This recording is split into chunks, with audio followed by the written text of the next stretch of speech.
Olha só, romper o silêncio, o Ministério Público de Rondônia e a luta de mulheres que superaram a violência sexual infantil. Você confere agora nessa reportagem especial. O abuso sexual infantil é um crime devastador que destrói vidas e deixa cicatrizes profundas. Quando eu contei para minha mãe se fechou. Porque quando ela contou, ninguém acreditou. Quando ela contou, todo mundo questionou. Muitas vezes invisíveis. Em Rondônia, os números são alarmantes e revelam a gravidade dessa realidade. Segundo dados da Delegacia de Proteção à Criança e ao Adolescente, só em 2024 até setembro foram registrados 731 casos de maus-tratos contra crianças e adolescentes, além de 970 ocorrências de estupro de vulnerável, atingindo menores de 14 anos. Mas, por trás de cada número, existe uma história.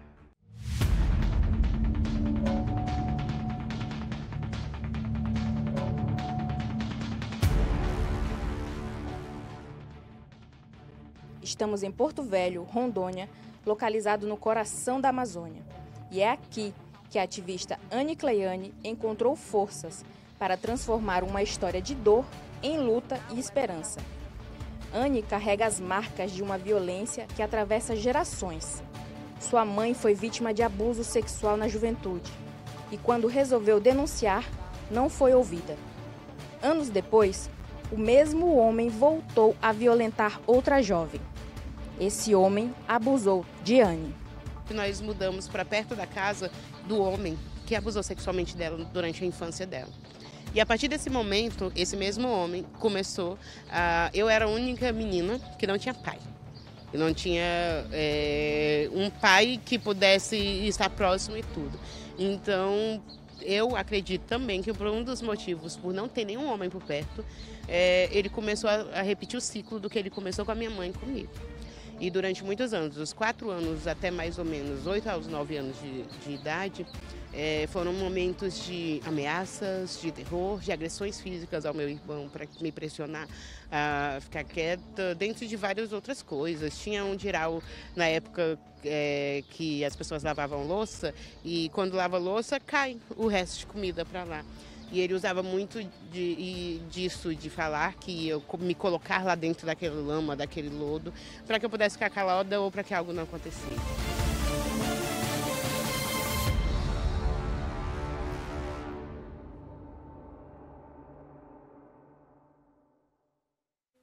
E após passar por toda essa violência, Anne criou coragem e força e decidiu denunciar. Mas assim, como acontece com muitas vítimas, se sentiu abandonada. Porque eu senti que aquilo aquela angústia toda, aquilo não era certo. E eu contei para minha mãe. Quando eu contei para minha mãe se fechou. Porque quando ela contou, ninguém acreditou.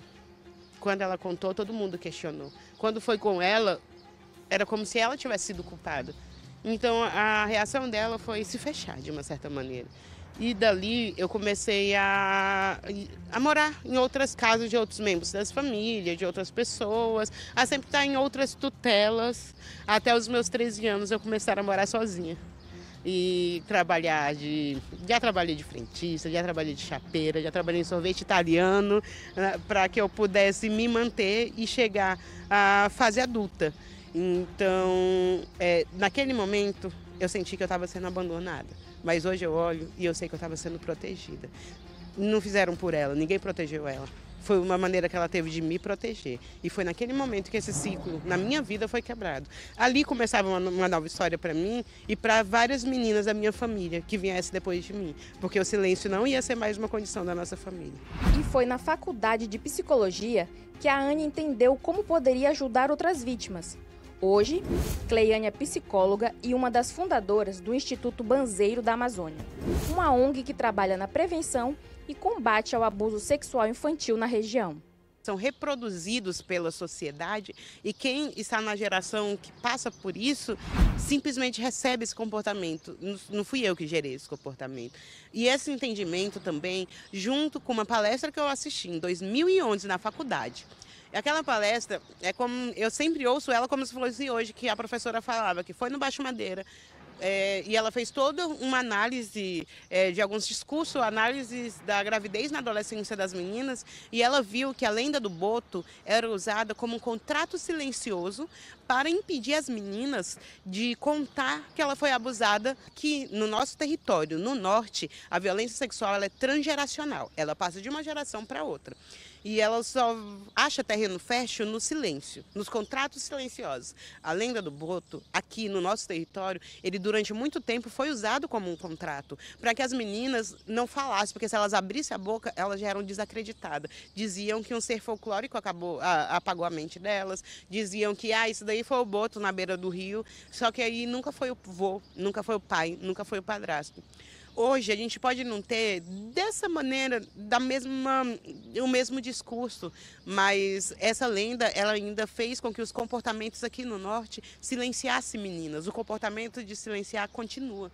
Então, na faculdade, quando eu vi que existe um estudo, que existe provas sobre quando que isso é cultural e que precisa ser quebrado, porque cultura ela é construída e ela pode ser desconstruída e refeita.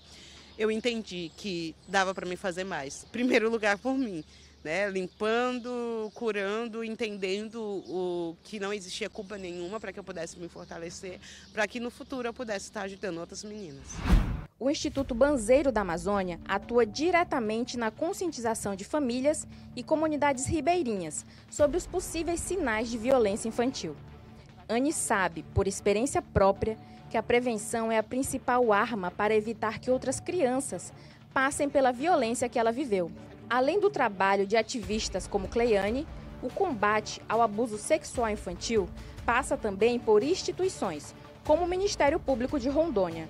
O órgão é responsável por receber e dar encaminhamento às denúncias, garantindo que as crianças sejam protegidas e que os agressores sejam responsabilizados. A promotora da infância, Lisandra Vanesca Monteiro, explica como o Ministério Público age no momento em que a denúncia chega. A denúncia chega aqui hoje na promotoria através de e-mail ou através de outro desses canais que eu te falei, e nós abrimos um procedimento chamado inicialmente de notícia de fato, em que nós fazemos as averiguações preliminares, né? Quando a denúncia não nos chega pessoalmente, ou só através de e-mail, a gente vê se já há algum órgão acompanhando, como o Conselho Tutelar, CREAS, CRAS. Se não houver nenhum órgão, a gente determina que a nossa equipe de serviço social ou de psicólogo faça esse estudo de caso inicial e a gente começa a dar os devidos encaminhamentos. Pode ser para o CREAS para fazer um estudo psicossocial, pode ser para o CAPS para fazer um acompanhamento psicológico, ou para o CRAS para um auxílio assistencial, né? Então são vários canais que a gente atua com a rede, fomenta e faz a ligação da rede, distribui essa demanda e acompanha até o final para saber se essa criança ou esse adolescente saiu dessa situação de risco, né?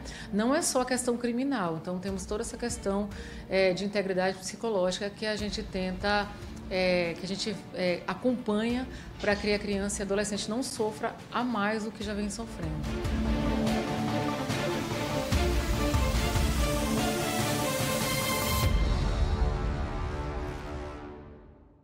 Cada caso é tratado de forma individualizada, mas o protocolo de atuação é rigoroso, garantindo que a vítima seja imediatamente protegida. Além disso, o MP também direciona as crianças e suas famílias para serviços de apoio psicológico, fundamentais para ajudar na superação do trauma. Nós temos aqui um acolhimento feito pelo nosso psicólogo, mas é um acolhimento inicial. Depois nós mandamos para a rede, encaminhamos para a rede e acompanhamos se essa criança está sendo atendida. O CREAS é das entradas, né, para estudo psicossocial, em que eles vão analisar, através dos psicólogos, tem uma equipe de psicólogos, se é necessário, e eles têm uma parceria também com algumas universidades, se é necessário acompanhamento clínico psicológico daquela criança e daquele adolescente. Então, ainda é precário, não tem psicólogos para todas as crianças e adolescentes, mas há esse atendimento sim. As denúncias chegam até o Ministério Público de Rondônia por diversos meios, delegacias, conselhos tutelares e até mesmo as famílias. Além disso, o âmbito escolar tem sido um ponto crucial para essas denúncias. Professores e funcionários, às vezes, são os primeiros a identificar a mudança de comportamento da criança e fazer essa denúncia. Mas também nós fazemos atuação em relação a outras outras áreas, como a saúde, né? Promotoria da saúde, para que haja e a da educação, que muitas denúncias vêm da escola, né? Então, como é que a escola deve agir? A gente sempre tem essa integração com a promotoria da educação, que é a 18ª, para que eles habilitem, capacitem essas escolas também a agir de uma maneira mais eficiente quando é reportado um abuso sexual, que é importante, muito importante, quando a criança ou adolescente ele procura algum adulto para reportar esse abuso, que as medidas sejam feitas imediatamente, para que a gente faça cessar esse abuso, né? Especialmente porque a maioria a maioria dos agressores são as pessoas conhecidas e de confiança dessa criança e desse adolescente, né?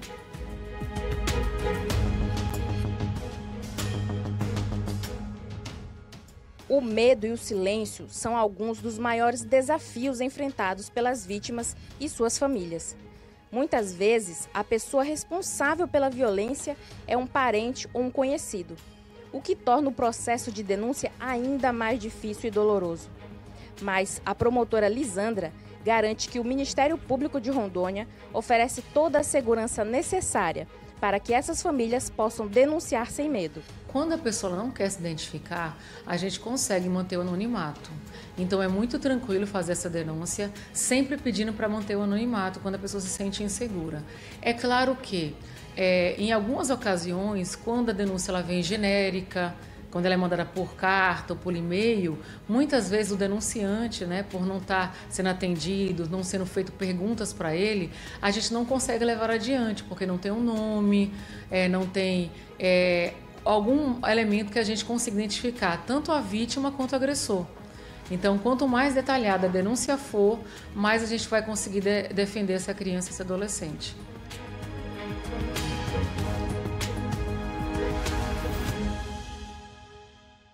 Mesmo após o registro da denúncia, o Ministério Público de Rondônia continua acompanhando o caso até o seu desfecho, trabalhando para garantir que a justiça seja feita e que a criança esteja protegida. No entanto, é fundamental que a população saiba identificar os sinais de abuso e denuncie. A psicoterapeuta Eusa Belotti fala como identificar esses sinais. A criança, quando ela começa a passar por algum tipo de assédio, de violência sexual, ela começa a ficar mais retraída. Ela pode roer unhas, ela pode ficar mais dentro do quarto, ela pode sair menos para brincar, ela fica mais voltada para ela e começa a ter um sofrimento. Ela fica mais calada e a falta de espontaneidade, ela vai perdendo a vontade, principalmente de brincar. Às vezes a criança tem uma atividade extracurricular e essa criança não quer ir para essa atividade e pode estar acontecendo um assédio, um abuso e a família não sabe. Então é sempre ficar atenta aos comportamentos dos filhos. Está ficando muito dentro do quarto, está tendo dificuldade para ir para alguma atividade, não está querendo conversar com tal pessoa, a criança vai estar sempre mostrando sinais. Então é de suma importância que os pais conheçam bem os filhos, o comportamento dos filhos, para quando houver uma mudança, os pais estar cientes de poder agir a tempo. Eusa Belotti também foi vítima de violência sexual infantil. Quando criança, homens próximos à família a violentaram. Ela demorou a entender o que estava se passando e, em alguns momentos, a sua própria mente buscou fugas, excluindo memórias. Mas o conhecimento, os estudos, mudaram a trajetória de Eusa. E hoje ela fala sobre o poder de ajudar outras pessoas a superarem os traumas vividos. Para mim é um ato assim de liberdade muito grande, de poder olhar para tudo que eu passei e usar isso de forma a fazer com que outras meninas, outros meninos e até mulheres dentro de casamento estão passando por abuso. E quando ela chega no consultório, eu falo para ela, cara, você está sendo abusada, esse cara está te violentando sexualmente. E ela, Eusa, mas ele é meu marido, eu tenho que ceder. E não é isso. Então, quando a cada mulher que eu consigo libertar, para mim é que como se cada ancestral minha estivesse ali me dando apoio, porque são muitas gerações que vêm, não só minha, mas nossa. Nós mulheres passamos por vários tipos de abuso. Então, poder agora, de alguma maneira, auxiliar essas mulheres é extraordinário. E os homens também, porque tem muitos homens buscando e abrindo o coração, sem vergonha, sem medo, para buscar ajuda. Essas famílias precisam saber que não estão sozinhas. O Ministério Público de Rondônia, junto com órgãos de apoio, recebem essas denúncias e garantem que elas sejam levadas a sério e que a criança receba a proteção necessária. Denunciar é o primeiro passo para acabar com esse ciclo de violência. A violência sexual infantil não pode ser tratada como tabu. Não podemos ter vergonha de denunciar. É um crime que exige coragem para ser enfrentado e, principalmente, uma rede de apoio e proteção forte para amparar essas vítimas. Porque muitos fazem a gente acreditar que a gente é culpado de alguma maneira.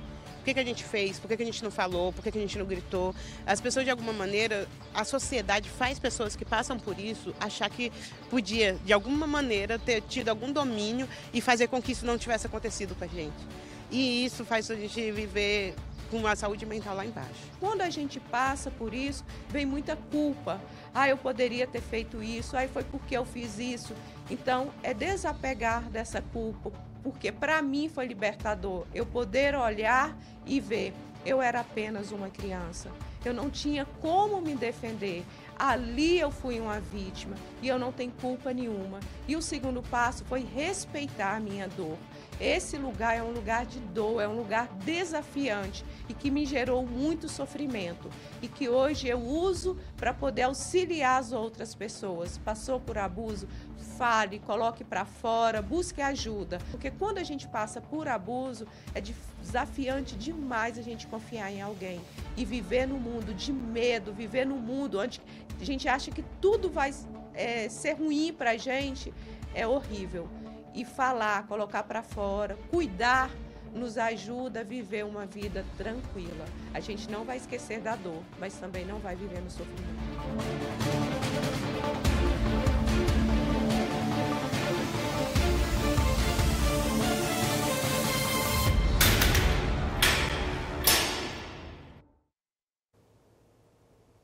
Um assunto necessário e o primeiro passo é você que conhece alguma situação parecida como essas que acabamos de conhecer nessa reportagem especial, é realizar a denúncia. Você conferiu aí promotores do Ministério Público de Rondônia alertando, os caminhos onde você pode estar realizando essa denúncia. Esse é o primeiro passo. Parabenizar então toda a equipe por trás desse belíssimo trabalho, em especial essa reportagem especial aqui no Cidade Alerta Rondônia nesta quarta-feira. Parabéns a toda a equipe do Grupo SIC.